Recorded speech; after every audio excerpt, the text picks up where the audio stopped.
एक बढ़िया trailer cut किसको कहते हैं ना, इस मूवी को देखकर समझ में आना चाहिए आपको, क्योंकि इसकी जो ट्रेलर है ना और इसकी जो कहानी है, जमीन आसमान का फर्क है। बॉलीवुड जितने भी मूवीज रिलीज करती है और उसका जो ट्रेलर आता है ना भाई, उन लोगों को इस बंदे से सीखना चाहिए जिसने इस मूवी का ट्रेलर कट किया है। फ्रेंड्स, मैंने देखा है जलसा, जो कि Amazon प्राइम पे रिलीज हुआ है, और ये मूवी आपको एंटरटेन करेगी, आपका टाइम वेस्ट करेगी, इसी बारे में बात करूंगा। अगर आप चैनल पे नए हो तो चैनल को सब्सक्राइब कर लो, बेल का बटन दबा लो और वीडियो का एंड तक जरूर देखना। तो वैसे तो इस मूवी का स्टोरी रिवील नहीं करना चाहिए। फिल्म के स्टार्टिंग के पहले 20 मिनट के अंदर में ही दिखा दिया जाता है जो एग्जैक्ट इंसिडेंट के ऊपर में स्टोरी लिखी गई है, तो मैं उस चीज को स्किप करता हूँ और सीधा कैरेक्टर पे आता हूँ। विद्या बालन एक रिपोर्टर है जो कि माया का रोल प्ले कर रही है। उसका एक बेटा है जो कि एबनॉर्मल है, और उस बच्चे को देख करके आप प्यार में पड़ जाओगे, क्योंकि उसकी जो एक्टिंग है, मुझे नहीं लगता वो एक्टिंग है, वो सच्ची में शायद डिसेबल है, लेकिन फिर भी अगर वो एक्टिंग था तो भाई ये बंदा एक्टिंग का फ्यूचर है समझो। लेकिन मुझे अभी भी डाउट है कि वो बंदा जो है नॉर्मल होगा। वहीं विद्या बालन के साथ में आपको शिफाली शाह दिखने वाली है, जो कि एक अलग ही तरह का कैरेक्टर को प्ले कर रही है। हमने इससे पहले डिज्नी हॉटस्टार में जो रिलीज हुआ था ह्यूमन, वहां पे जो उनका कैरेक्टर था एक हाई प्रोफाइल लेडी का, जो कि अपने लाइफ में बहुत कुछ अचीव करना चाहती है, एक हाई प्रोफाइल डॉक्टर बनी हुई है। वहीं यहाँ पे जो है काम वाली बाई बनी हुई है, जो कि माया की काम वाली बाई है। अब सोचो इन दो कैरेक्टर के बीच में कितना ज्यादा जमीन आसमान का फर्क है, और क्या इनके पास में ऑप्शन नहीं रहा होगा कि मैं ये रोल नहीं करना चाहती। इसके अलावा इस मूवी में आपको मानव कौल देखने को मिलेंगे, लेकिन आपको डिसअपॉइंट होना पड़ेगा,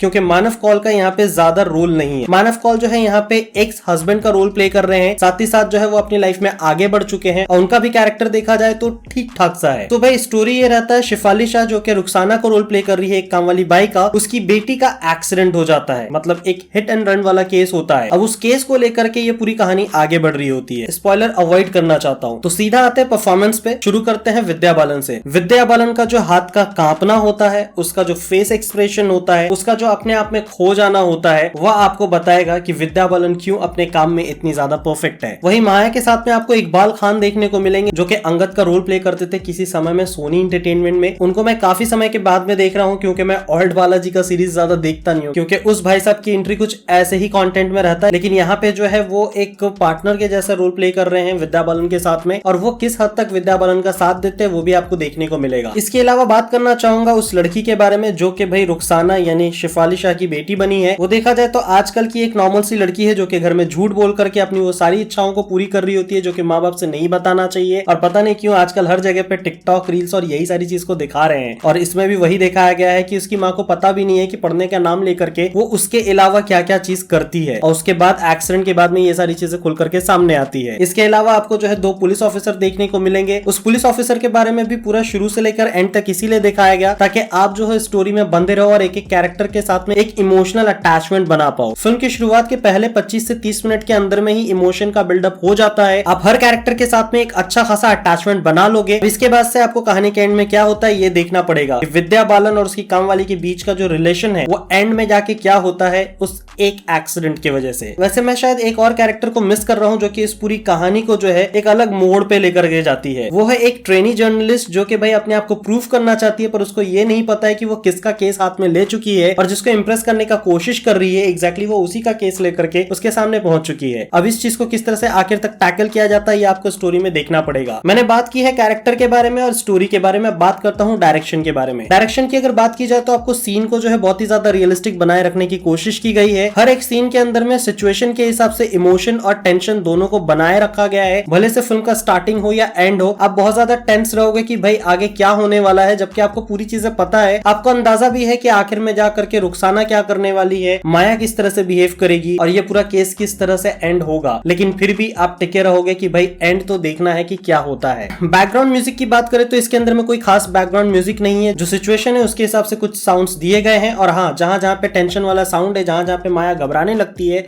वहां पे एक कांच का क्रैक होने जैसा आवाज रखा गया है कि भाई आपको जब जब बहुत ही ज्यादा क्रूशियल मोमेंट आता है तो ऐसा लगता है कि कांच जो है वो चटक रहा है या फिर टूटने वाला है। इस चीज से ये समझ में आता है कि वो टेंशन कितना हाई लेवल का है, और उस सिचुएशन को आपको फील करने का मौका दिया जाता है। सो ओवरऑल अगर बात की जाए तो ये वन टाइम वॉच है। आपको देखने के बाद रिग्रेट तो फील नहीं होगा, लेकिन आप बहुत ज्यादा वो भी फील नहीं करोगे। ये मैं सिर्फ इसलिए कह रहा हूं क्योंकि मुझे इसका एंड अच्छा नहीं लगा। एंड अच्छा नहीं लगा मतलब मुझे एंड जो है बहुत ही अलग तरह से देखने को मिला, और वो मैं एक्सपेक्ट नहीं कर रहा था। आप देखोगे तो आपको समझ में आ जाएगा कि क्या कहने की कोशिश कर रहा हूँ। ओवरऑल अगर मूवी कही जाए तो अच्छी खासी मूवी है, आप देख सकते हो, अपने फैमिली के साथ बैठ करके देख सकते हो। इसमें कोई भी ऐसी गंदी सीन या गालियां नहीं है। वैसे इसमें बहुत सारी चीज सीखी भी जा सकती है, लेकिन उस बारे में अगर मैं बात करूंगा तो पूरी तरह से स्पॉइल हो जाएगा। So that was my honest reaction for this content. What's your take, please do comment. तो यहाँ तक वीडियो देखने के लिए तहे दिल से धन्यवाद। चैनल पे अगर नए हो तो चैनल को सब्सक्राइब कर लो। वीडियो अगर अच्छा लगा तो वीडियो को लाइक करो। मिलता हूं नेक्स्ट वीडियो में, तब तक के लिए स्वस्थ रहो, मस्त रहो, जबरदस्त रहो। साला आधी रात हुआ है या सुबह होने को आ गया है। अपने पेड़ में बसे हुए जितने भी पंछी है ना, उन लोगों की आवाज आनी शुरू हो गई है।